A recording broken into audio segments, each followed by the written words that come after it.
Olá para você, boa tarde, gente, tudo bem? Estamos aqui no Agora, terceira edição, começando com essa notícia triste, né? São 15 horas e 9 minutos. Você já deve ter acompanhado durante a nossa programação que um terremoto desencadeou uma inundação na manhã desta terça-feira e deixou mortos, desaparecidos e muita destruição na fronteira entre o Nepal e o Tibete, na China. As águas atingiram vilas inteiras, destruíram casas, arrastaram veículos e levaram uma ponte metálica. Até isso, as autoridades do Nepal informaram a morte de 22 pessoas e disseram que centenas ainda estão desaparecidas. Entre eles, há viajantes estrangeiros de diversas nacionalidades. O Itamaraty ainda não confirmou se há brasileiros entre as pessoas procuradas. Equipes de policiais e militares participam dos resgates, mas o mau tempo e o acesso difícil às áreas montanhosas atrapalham o trabalho. A causa da inundação ainda é investigada, apesar de todo mundo acreditar, inclusive os estudiosos, que tenha sido por conta do terremoto. A gente vai conversar ao vivo agora com o jornalista Brian Defende. Ele está em Portugal, ele mora lá e traz algumas atualizações para a gente sobre essa tragédia. Olá, Brian, boa tarde, muito obrigada pela participação aqui conosco, tá? Boa tarde, Cristina. Boa tarde a todos que estão acompanhando a gente aqui no Agora, né? Trazendo essa trágica notícia que nós não queríamos trazer, né? Bom, segundo a última atualização do governo nepalense, né, 160 pessoas já confirmadas, como 160 mortes confirmadas e mais de 400 pessoas desaparecidas. Entre eles, né, a grande maioria são indianos e em seguida vêm os americanos, australianos, britânicos e canadenses. Essa quantidade de pessoas desaparecidas, né, é maior, ainda pode ser maior, porque essa região é uma rota de peregrinos, então acaba atraindo muitos turistas. Segundo as informações iniciais, e já praticamente, né, não é 100%, mas os estudiosos aí já, como você mesmo disse, essa avalanche foi desencadeada por um terremoto que aconteceu na região de Tibete, né, ali próximo da China e o Nepal, né? E segundo as últimas informações, Cristina, a gente pode falar, foi um terremoto que em seguida veio uma avalanche, um deslizamento de gelo e rochas que acabou aí desencadeando todo esse transtorno, essa avalanche ali que já levou mais de 100 pessoas, né, a vida de 100 pessoas e dezenas e centenas de pessoas desaparecidas. E aí eu posso implementar para você aqui, né, essa informação. Essa região ela é muito propícia, né, no caso o Himalaia, possui enorme quantidades de gelo e lagos glaciais. Então, por isso, houve essa avalanche, né, a pressão da água ali com o derretimento, o terremoto, tudo acabou ocasionando essa avalanche, levando pontes, casas. E isso agora vai dificultar o trabalho dos bombeiros, dos policiais e do governo aí, uma vez que pelas imagens a gente consegue acompanhar e ver que praticamente quase tudo ficou debaixo d'água e também regiões de indústrias. A gente tem até uma imagem que o governo, né, as pessoas divulgaram nas redes sociais, onde trabalhadores estão ali próximo de uma área industrial e a água acaba levando muitos trabalhadores, inclusive maquinários, sendo arrastados. Então, só para atualizar, 160 mortes ao total até o momento, né? Esse número, infelizmente, pode vir a aumentar, como também mais de 400 pessoas desaparecidas aí nesse desastre. O horário de lá foi pela manhã às 8 horas e 34 minutos que aconteceu isso. Aqui em Portugal era às 4 horas da manhã e no Brasil era meia-noite. Então a gente tem essa diferença um pouquinho de fuso horário, mas aconteceu no dia de hoje essa tragédia e que as imagens aí é de impressionar a quantidade da água, lama, enfim, e pedras que foram aí arrastando tudo pela parte do Nepal aí e ceifando várias vidas. Vale destacar, Cristina, também que agora o governo, o Itamaraty, tenta entrar em contato, está em contato, né, com o Nepal para saber se há brasileiros aí junto com essas pessoas que estão desaparecidas ou futuras pessoas que podem aí ser constatadas como entrar no número de mortes, né? Então o brasileiro já está em diálogo com o Nepal para trazer novas atualizações para o país. É triste, mas aconteceu hoje. Brian, eu queria que voltasse, por favor, a nossa produção, aquela última imagem, né? Parece IA. de tão impressionante que é essa onda, né? Se é que a gente pode chamar assim, esse banho de lama que saiu arrastando todo mundo, essa imagem. Vamos olhar direitinho, os pássaros, né, passando, as pessoas correndo, parece cena de filme, gente. Mas não é realidade, é a natureza se manifestando, é a natureza gritando, porque com essa onda veio muito lixo. Depois aqui também na nossa edição a gente vai mostrar as pessoas procurando restos de botijão de gás, de móveis, procurando sobreviventes também. Olha isso, gente, como é que ficou. São pessoas aí de baixo que estavam passeando. Então, Brian, eu acho que chocou muito a Europa também isso, né? Claro. Com certeza, Cristina. Vale ressaltar que recentemente nós tivemos o terremoto na Venezuela, onde o trabalho já foi complicado por debaixo dos destroços. E imagina agora com essa avalanche de lama aí, que deve ultrapassar o quê? Mais de 15 metros de altura, porque os prédios ali são altos. Então, enormes, exatamente, exatamente. Uma coisa de outro mundo. então acaba sendo complicado, né? Vidas, suas vidas no meio dessa quantidade de lamas. O trabalho vai ser árduo aí pelos próximos dias. Maria, assustador. Meu amigo, caro jornalista Brian, muito obrigada pela sua participação aqui no NC News. Volte sempre com essas atualizações e qualquer novidade, aciona a gente que você entrar ao vivo aí de Azambuja, pertinho de Lisboa, aí em Portugal. Muito obrigada, viu? Eu que agradeço pela oportunidade, conte comigo. Obrigada, tchau, tchau. Gente, a gente continua aqui no nosso noticiário político. O presidente Lula dividiu ontem as atenções entre defesa nacional e a disputa política. Pela manhã, ele participou da cerimônia do Dia do Soldado em Brasília. O evento foi realizado no Quartel-General do Exército. Diante de comandantes militares e autoridades, Lula defendeu mais investimentos para as Forças Armadas. O presidente disse que a defesa do país não pode receber recursos apenas quando sobrar dinheiro. Segundo ele, o Brasil precisa se preparar em tempos de paz. A ideia é garantir condições para proteger o território, as riquezas e a população. Outro destaque da cerimônia foi a participação das primeiras mulheres incorporadas como soldados pelo Exército. Mais de 1.000 recrutas fazem parte dessa primeira turma. O alistamento feminino, como você sabe, é voluntário. Depois da incorporação, as selecionadas passam a cumprir as regras do serviço militar. E no campo político, Lula voltou a uma das principais bandeiras da campanha à reeleição. O fim da escala 6x1, o presidente defende que o trabalhador tenha mais tempo para descansar e conviver com a família. A proposta já foi aprovada pela Câmara, agora está em análise no Senado. O texto prevê jornada máxima de 40 horas por semana e também garante 2 dias de descanso sem redução de salário. O relator no Senado é o Omar Aziz, do PSD do Amazonas. Ele pretende apresentar o parecer nesta quinta-feira. A pressão do governo é para tentar aprovar a mudança ainda neste ano. A oposição questiona o impacto sobre empresas e tenta alterar a proposta. Lula tem usado o tema para ligar a campanha à qualidade de vida dos trabalhadores. Confira o que o presidente disse sobre o fim da escala 6x1.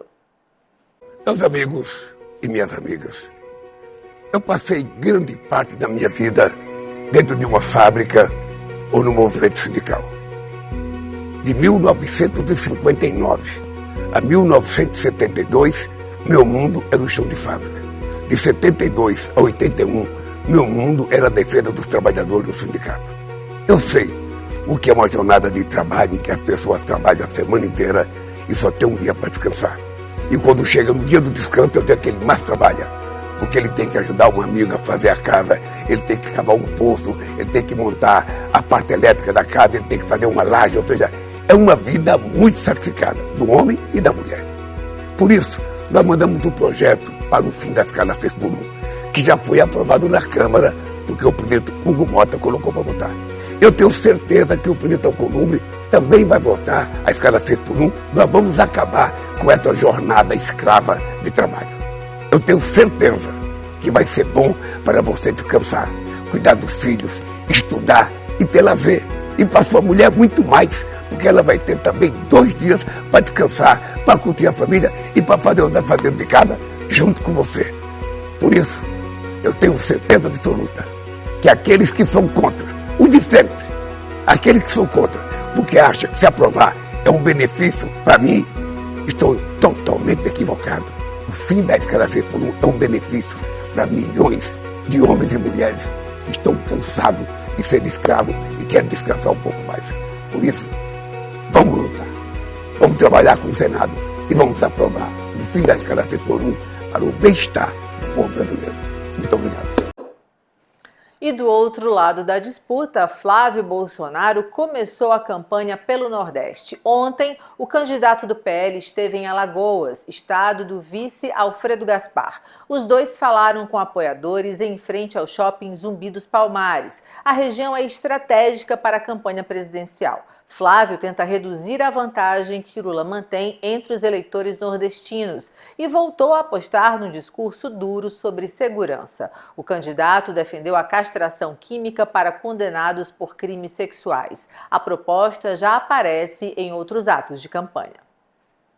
Maceió é a primeira cidade visitada por Flávio Bolsonaro na região Nordeste. A gente começa por Maceió, que é a terra do meu vice, com grande orgulho e prazer com Alfredo Gaspar. Os candidatos à presidência e à vice discursaram para apoiadores em frente ao aeroporto Zumbi dos Palmares. O senador voltou a defender a castração química para abusadores. Estuprador de mulher e abusador de criança vai ter castração química. Ele nunca mais respeitar uma mulher. Mas o Flávio vai ser muito radical. Você é radical na segurança. Prometeu também reformular o Bolsa Família. Tem um monte de gente mentindo, Alfredo, dizendo que a gente vai acabar com o Bolsa Família. É mentira! Não vamos acabar com o Bolsa Família, não. Só que o Bolsa Família, gente, não pode ser a última coisa que o governo faz na sua vida, vira as costas e vai embora e manda você se virar. Além de ser a cidade natal do vice-presidente na chapa, Maceió é a única capital do Nordeste em que Jair Bolsonaro venceu de Lula em 2022. O estado de Alagoas também é considerado estratégico por ser alvo da disputa entre clãs políticos, como o do senador Renan Calheiros e do ex-presidente da Câmara dos Deputados, Arthur Lira. Flávio aproveitou a visita para reforçar a sua aliança com o ex-prefeito de Maceió, João Henrique Caldas, conhecido como JHC, e que hoje disputa o governo do estado. Apesar disso, nem Arthur Lira nem JHC, que são considerados aliados do senador, compareceram aos eventos de campanha do candidato. Perguntaram ali, cadê político A e cadê político B? Flávio, você tem Deus e o povo! Flávio Bolsonaro ainda participou de um encontro com empresários do setor produtivo durante a tarde. À noite, ele compareceu no evento de 111 anos da Assembleia de Deus de Alagoas, desta vez acompanhado do deputado federal Arthur Lira. E a movimentação não ficou apenas entre Lula e Flávio Bolsonaro. Outros candidatos, claro, também percorreram o país e apresentaram propostas. Romeu Zema esteve no Rio de Janeiro. Ele visitou a comunidade Tavares Bastos e falou sobre segurança pública. Em São Paulo, Renan Santos e Ronaldo Caiado participaram de um fórum sobre infraestrutura. Os dois apresentaram ideias para economia, investimentos e gestão. Augusto Cury também passou pela capital paulista. Ele participou de uma sabatina e defendeu mudanças no sistema de governo. Depois seguiu para Minas Gerais. A reportagem faz agora um giro pelas principais agendas e mostra o que cada candidato colocou no centro da campanha. Em meio às sobretaxas dos Estados Unidos sobre produtos brasileiros, Ronaldo Caiado disse que o Itamaraty do governo Lula tem atuação política. Eu vou resgatar o Itamaraty, eu vou resgatar a chancelaria brasileira. Tá certo? A Itamaraty brasileira não vai ser braço de partido político. A chancelaria brasileira vai saber sentar à mesa e terá um presidente da República que não vai ficar fazendo provocações nem ilações contra outros presidentes. O candidato do PSD definiu uma nova estratégia para tentar ampliar o alcance dele nas redes sociais. Serão publicados conteúdos segmentados para cada região do país. A ideia dos marqueteiros é que, com isso, a população de cada estado possa se identificar mais facilmente com as propostas de Ronaldo Caiado. Também na capital paulista, Renan Santos foi questionado sobre a possibilidade de declarações recentes aumentarem a rejeição dele. Vou cometer um sincericídio, vou falar tudo o que precisa ser feito. Se as pessoas não concordarem, paciência. Não estou ligando somente à rejeição. Se eu, como candidato, falhar, haverá outro candidato pelo Partido Missão na próxima eleição. Augusto Cury visitou um evento focado no agronegócio e falou que, se eleito, fará um reajuste no Bolsa Família. Nós vamos transformar o Bolsa Família num programa onde cada pessoa que assinar a carteira ou tiver uma microempresa não vai perder o benefício, pelo menos por um certo tempo. No Rio de Janeiro, Romeu Zema fez um encontro com apoiadores e criticou os índices de violência atuais. O Brasil detém, e não vai mudar isso de um ano para o outro, o recorde mundial de homicídios há muito tempo. O ano passado, mais de 40 mil. É como se todos os dias um avião de grande porte caísse no Brasil e um governo que considera isso normal. A gente segue para uma disputa institucional em Brasília. Isso, produção? Vamos lá, então. Uma decisão do ministro André Mendonça, do Supremo, provocou um impasse entre a Polícia Federal e a Advocacia Geral da União.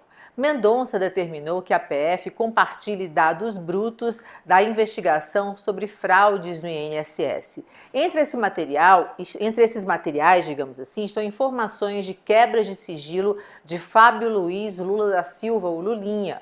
O ministro também determinou que mudanças na equipe de investigação sejam comunicadas ao Supremo. A Polícia Federal entende que a medida interfere na autonomia da corporação. Por isso, a PF quer que a AGU recorra da decisão.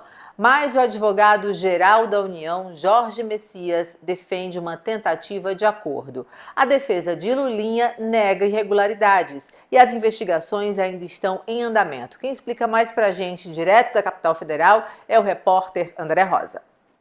Olha, a Polícia Federal considera que a determinação de André Mendonça interfere na autonomia da corporação para conduzir as investigações. Por isso, há mais de um mês, a cúpula da Polícia Federal pede que a Advocacia Geral da União apresente um recurso contra a decisão.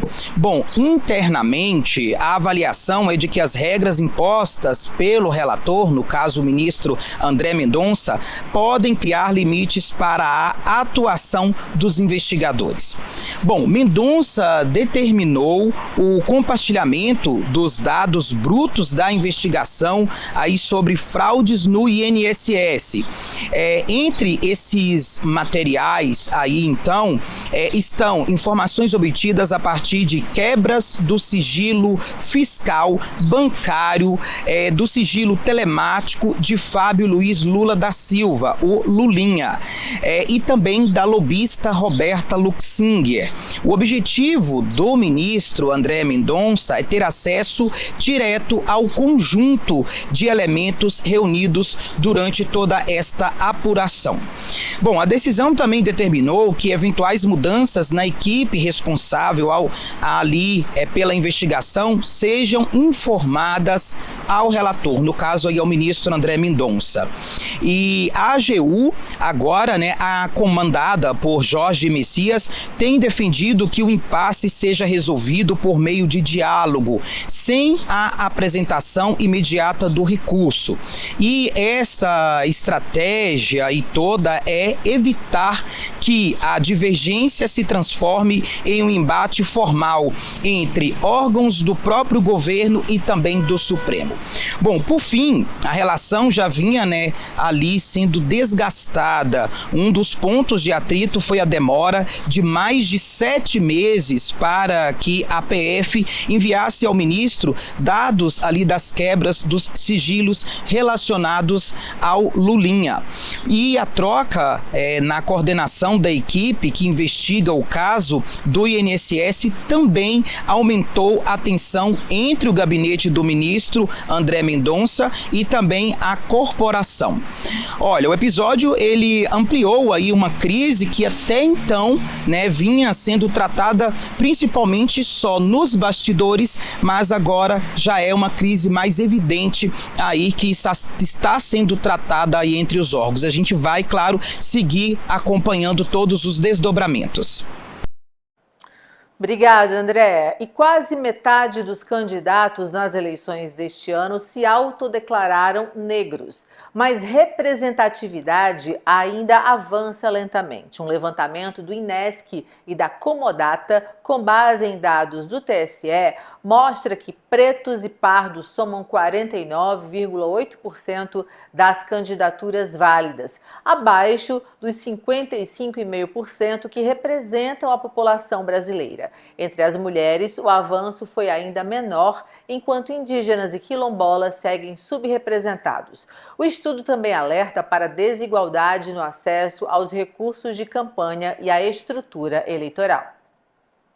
Um levantamento sobre o perfil racial dos candidatos nas eleições de 2026 mostram que quase metade dos nomes apresentados para disputar nas urnas são de pessoas negras. Pretas e pardas equivalem a 49,8% das candidaturas válidas analisadas até agora. Apesar disso, o percentual ainda está abaixo da participação desse grupo na população brasileira, que equivale a 55,5%. O levantamento foi feito pelo Instituto de Estudos Socioeconômicos, o INESC, em parceria com a consultoria Comodata, a partir dos dados apresentados pelo Tribunal Superior Eleitoral.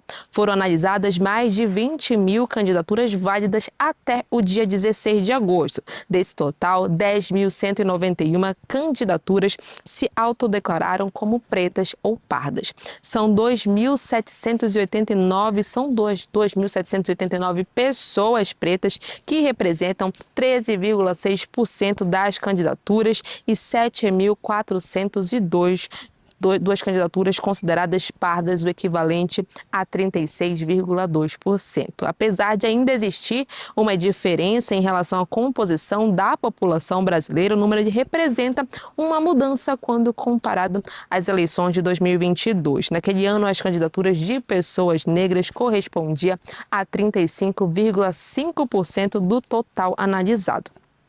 O estudo também identificou mudanças na parte de autodeclaração racial. Ao todo, 344 candidatos que anteriormente se declaravam como brancos passaram a se identificar como negros. Desse total, 338 mudaram a declaração para pardo e 6 para preto. E essa mudança ela aparece em diferentes campos políticos. Entre os candidatos de direita, 11,2% dos brancos mudaram a autodeclaração para pardo.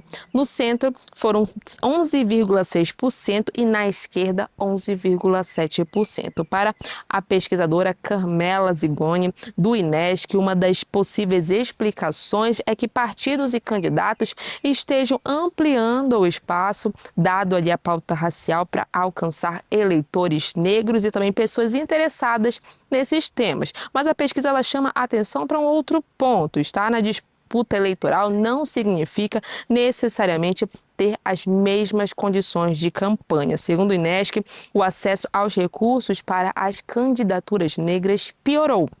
Isso acontece depois de mudanças nas regras de distribuição do financiamento eleitoral. A emenda constitucional 133 do ano de 2024 alterou a forma de distribuição desses recursos. Na prática, segundo a entidade, mesmo que um partido tenha de metade das candidaturas formadas por pessoas negras, isso não significa mais que metade dos recursos será destinada para esse grupo. Por isso, o estudo defende a representatividade, que ela seja analisada não apenas ali pelos números de candidatura, números de candidatos, mas também pelo acesso ao dinheiro, à estrutura da campanha e também ao tempo de propaganda. Outro ponto destacado é a importância das bancas de heteroidentificação, justamente ali para verificar se as autodeclarações e também verificar as autodeclarações e evitar possíveis fraudes nas cotas raciais. E quando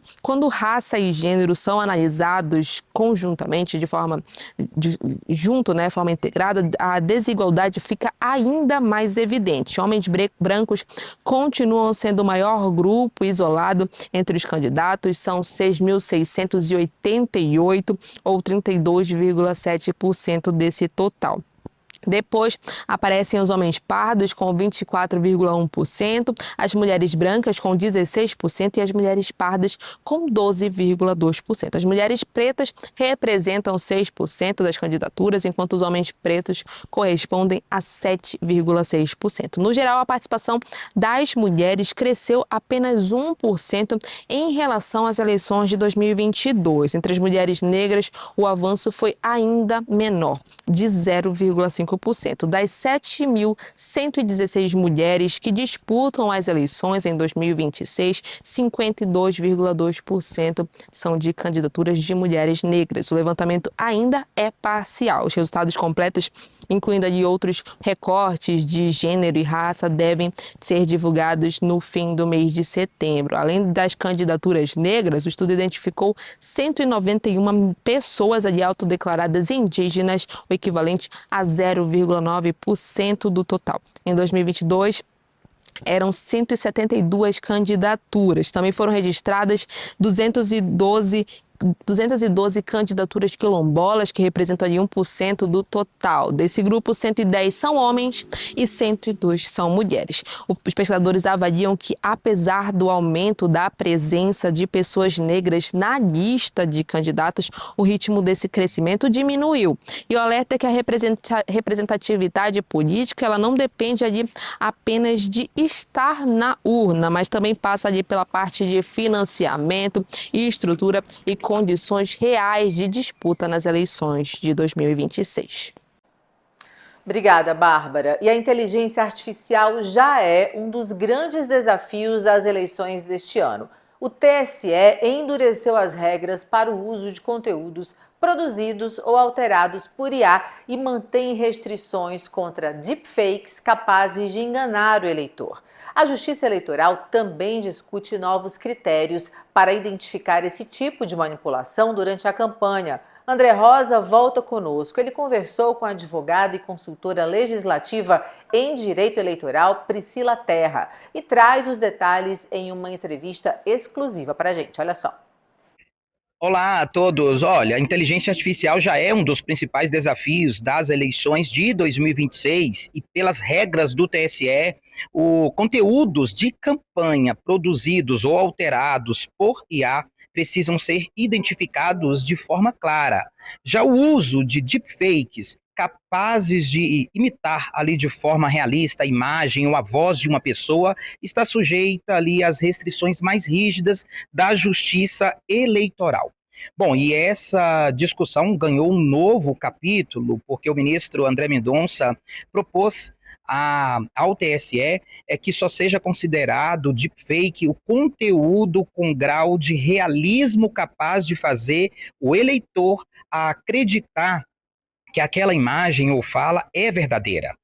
Bom, essa ideia é diferenciar uma simples manipulação com a inteligência artificial de uma falsificação que possa enganar o eleitor.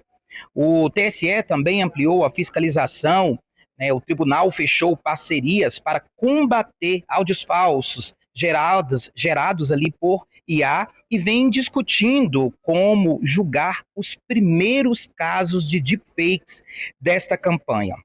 Além disso, nas 72 horas antes da eleição e até 24 horas após a votação, fica proibida a publicação de novos conteúdos sintéticos com imagens ou voz de candidatos ou pessoas públicas, mesmo quando identificados ali como produzidos por IA. Bom, mas como a tecnologia avançando aí rapidamente, essa discussão agora é como identificar o que é manipulação, o que é deepfake e até onde a inteligência artificial pode ser usada sem interferir na livre escolha do eleitor. E para poder entender um pouco mais sobre esses avanços e regras e os limites impostos pela Justiça Eleitoral, nós conversamos com a advogada e consultora legislativa em direito eleitoral aqui na Câmara dos Deputados, a doutora Priscila Terra. A gente vai acompanhar aí agora.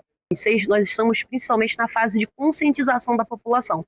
Por exemplo, nós temos dados do Data Senado que dizem que 81% da população entendem que existem fake news, esses dados são de 2024, aplicados às eleições. E boa parte dessas pessoas, 78%, concordam com a existência de mecanismos, não é, que busquem coibir essas fake news para que o pleito eleitoral não fique desequilibrado por informações inverídicas e, sabidamente, prejudiciais. Então, nós estamos numa fase de educação. Por quê? Em termos de leis, em termos de normas, a Constituição Federal, ela traz para a gente o princípio, que como está positivado, muitos chamam de regra, da anterioridade ou da anualidade, que diz o seguinte: olha, se vamos fazer leis que modificam substancialmente aqui o processo eleitoral, isso está evidenciado na Constituição e nas leis, como? Por quê? Nós precisamos do seguinte, nós precisamos que essas leis sejam aprovadas um ano antes do pleito, para não permitir situações como, por exemplo, às vésperas das eleições, alguém aprova alguma norma, vamos supor, para se beneficiar. Então, nesse sentido, nós temos essa proteção temporal. Além disso, nós temos um minudenciamento que o Tribunal Superior Eleitoral, TSE, faz da legislação, nos termos em que a própria legislação permite e prevê, com os limites que a própria legislação permite e prevê, para que ele detalhe melhor as regras eleitorais.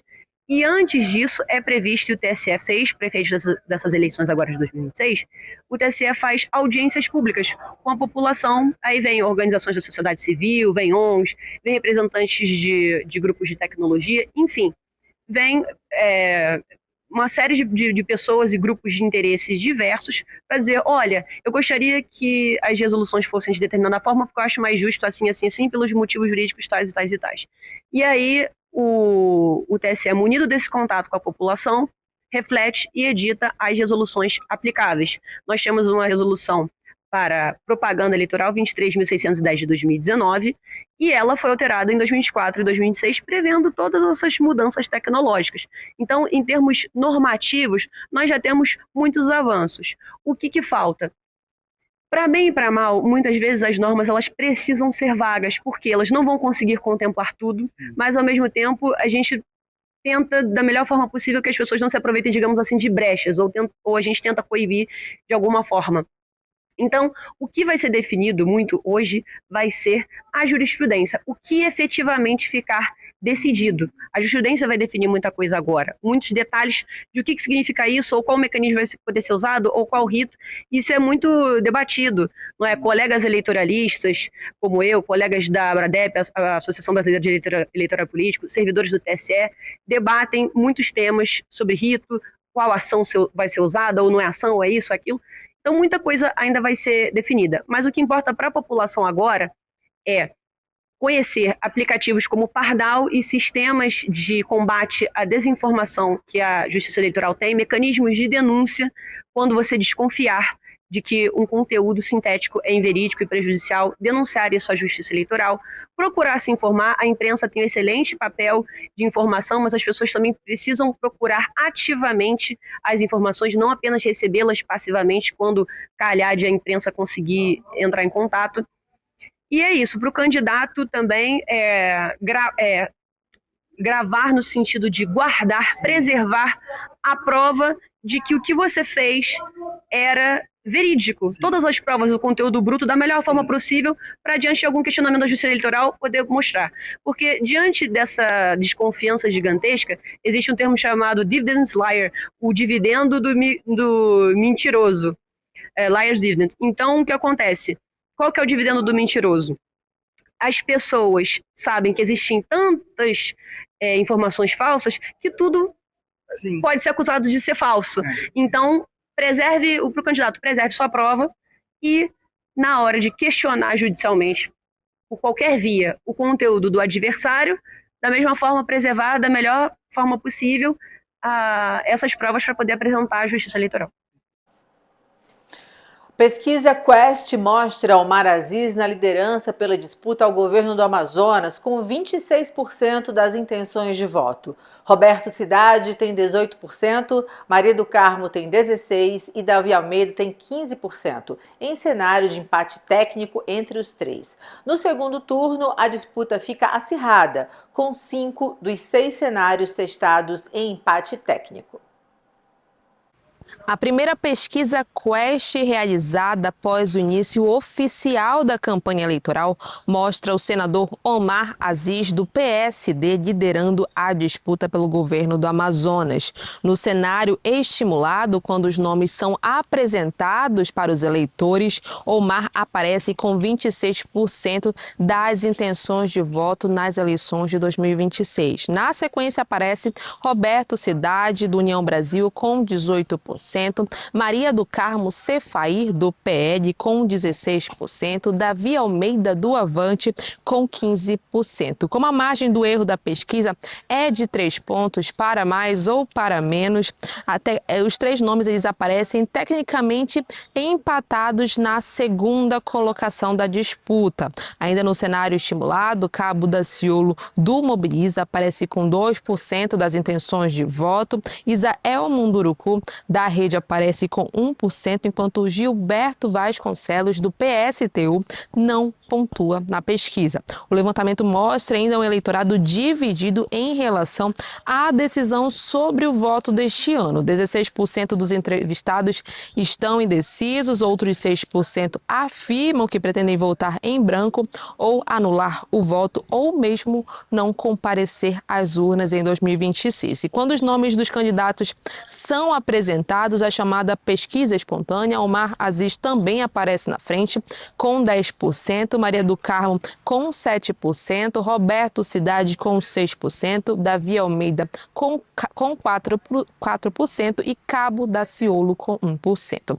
Mas o dado que chama a atenção nesse levantamento da Quest é o número de eleitores que ainda não escolheram espontaneamente um candidato. Essa porcentagem chega a 70%. Isso mostra que, apesar da liderança de Omar Aziz, do PSD, nessa disputa pelo governo do Amazonas, o eleitorado ainda pode ser conquistado, pode mudar a sua opinião ao longo da campanha. A própria pesquisa aponta que 43% dos entrevistados admitem mudar de voto até o primeiro turno, marcado ali para o dia 4 de outubro. Outros 57% dizem que a escolha atual já é a sua escolha definitiva. Nos cenários de segundo turno, a disputa aparece ainda mais apertada. Em 5 das 6 simulações testadas durante a pesquisa, os candidatos aparecem em situações de empate técnico, considerando ali a margem de erro do levantamento. Omar Aziz, por exemplo, aparece com 45% contra 44% de Maria do Carmo, e contra Roberto Cidade, o senador, aparece com 44%, enquanto o atual governador do Amazonas aparece com 40%. Já a Cidade marca 43% contra 38% de Maria do Carmo e 41% contra 39% de Davi Almeida. Maria do Carmo também aparece tecnicamente empatada com Davi Almeida, 41% contra 40%. A única simulação em que a diferença ela fica ali fora da margem de erro é de Omar Aziz e Davi Almeida. Nesse cenário, Omar aparece com 49% contra 36% do ex-prefeito de Manaus. Outro ponto analisado pela pesquisa Quest é a parte da rejeição. Davi Almeida apresenta ali o maior índice de rejeição entre os entrevistados, com 54% que dizem conhecer o candidato e afirmam que não votariam nele nas eleições de 2026. Omar Aziz e Roberto Cidade aparecem na sequência de rejeição, ambos com 41%. Maria do Carmo tem rejeição de 26%, mas ainda é desconhecida por 43% dos entrevistados. A pesquisa também mostra que a maioria do eleitorado amazonense deseja algum tipo de mudança ali no governo estadual. 39% defendem uma mudança completa nos rumos da administração, enquanto 35% querem mudar apenas aquilo que consideram que não está funcionando. Já 24% preferem a continuidade do trabalho atual. Mesmo com 56% dos entrevistados aprovando a atual administração estadual, 58% dizem que o ex-governador Wilson Lima não merece eleger um sucessor. Outros 34% avaliam que ele merece e 8% não souberam responder. Na avaliação direta do governo, 32% consideram a atual gestão positiva, 39% classificam como regular e 19% classificam como negativa. A saúde aparece como um dos principais problemas no Amazonas, citada por 32% dos entrevistados na pesquisa Quest. Depois vem a violência, com 17%, e a infraestrutura aparece com 9%. Sobre as alianças nacionais, 34% preferem um governo aliado ao do presidente Lula. Outros 28% querem um governo aliado com Flávio Bolsonaro, enquanto 33% defendem um governo independente. A pesquisa Quest foi realizada presencialmente entre os dias 21 e 24 de agosto, com 804 eleitores entre 16 anos ou mais. O levantamento foi encomendado por uma emissora local, tem margem de erro de 3 pontos percentuais, nível de confiança de 95% e está registrado no Tribunal Superior Eleitoral. É importante lembrar aqui que essa pesquisa eleitoral ela representa um recorte de como está o eleitorado aqui nesses primeiros momentos após o início oficial da campanha eleitoral. E é importante também ressaltar que esse cenário ele pode mudar ao longo dos próximos dias até, de fato, o dia da votação do primeiro turno, marcado para o dia 4 de outubro. Obrigada, Bárbara. E uma outra decisão amplia a investigação sobre o destino de dinheiro público. O ministro Flávio Dino autorizou a Polícia Federal a acessar provas recolhidas pela Polícia Civil de São Paulo. O material envolve a Go Up Entertainment, produtora responsável pelo filme Dark Horse. A produção retrata a trajetória do ex-presidente Jair Bolsonaro, mas o foco da investigação é outro. A Polícia Federal apura se 2 milhões de reais em emendas parlamentares tiveram desvio de finalidade. Os recursos foram destinados ao Instituto Conhecer Brasil, ligado à responsável pela produtora. Agora, a PF poderá cruzar essas informações com documentos e dados apreendidos em São Paulo. A medida não significa que o desvio esteja comprovado. O André Rosa volta de Brasília e explica tudo pra gente. André. Olha, a partir da autorização, a Polícia Federal poderá acessar as informações obtidas em uma operação da Polícia Civil Paulistana que investiga a produtora responsável pelas gravações do filme. E esta operação apura suspeitas relacionadas aí a contratos relacionados à Prefeitura de São Paulo. Os investigadores querem saber se esses dados também têm relação com os fatos que já estão sob a análise do Supremo. Essa investigação se cruza com outra frente que já está no Supremo. Flávio Dino é relator de uma apuração sobre um possível desvio de finalidade na destinação de aproximadamente ali 2 bilhões em emendas parlamentares ao Instituto Conhecer Brasil, entidade ligada à produtora. A análise busca identificar como o dinheiro público foi aplicado e se a destinação cumpriu a finalidade prevista. Bom, os recursos investigados foram destinados por meio de emendas do deputado federal Mário Frias, do PL de São Paulo. O caso chegou ao Supremo depois de uma representação apresentada pela deputada Tabata do Amaral, do PSB paulista. Bom, com o compartilhamento, a Polícia Federal poderá cruzar aí esses documentos, contratos e outros elementos das duas frentes de investigação. Bom, o filme também é um objeto de uma outra investigação sob a relatoria do ministro André Mendonça, que analisa o financiamento da produção. E essa frente ganhou uma repercussão depois da divulgação de uma conversa em que Flávio Bolsonaro pediu recursos ao ex-banqueiro Daniel Vorcaro para a obra. Bom, o senador nega que qualquer vantagem devida tenha sido recebida e afirma que os recursos eram privados. Mas, assim, né, as apurações buscam então separar o financiamento privado do filme de eventuais ali recursos públicos relacionados à produtora. A gente vai seguir acompanhando. Obrigada, André.